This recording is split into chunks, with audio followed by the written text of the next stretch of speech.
சென்னை மாவட்ட தேர்தல் அதிகாரி குமரகுருபரன் தலைமையில் வங்கி அதிகாரிகளுடன் ரிப்பன் மாளிகையில் ஆலோசனைக் கூட்டம் நடைபெற்றது. இதில் சந்தேகத்திற்கிடமான பண பரிவர்த்தனைகள் குறித்து தினசரி அறிக்கைகள் சமர்ப்பிக்க வங்கிகளுக்கு உத்தரவிடப்பட்டுள்ளது.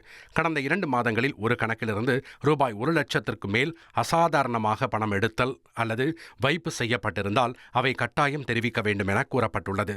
மேலும் செயல்பாட்டில் இல்லாத கணக்குகளிலிருந்து பலருக்கு RTGS மூலம் பணம் பரிமாற்றம் செய்யப்பட்டாலும் கண்காணிக்கப்படும். வேட்பாளர்கள் மற்றும் அவர்களுடன் தொடர்புடையோரின் வங்கி பரிவர்த்தனைகள், அரசியல் கட்சிகளின் கணக்குகளில் ரூபாய் 1,00,000க்கு மேற்பட்ட பண இயக்கங்கள் ஆகியவையும் கண்காணிக்கப்படும்.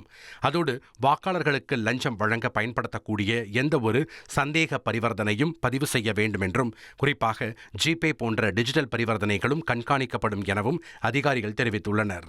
1,27,00,000 மனங்களை வென்ற தந்தி டிவி யூடியூப் சேனல். தவிர்க்க முடியாத தம்ப்நெயில்ஸ், கலக்கலான கான்டென்ட்ஸ். நீங்களும் இந்த குடும்பத்தில் இணைய இப்பவே சப்ஸ்கிரைப் பண்ணுங்க.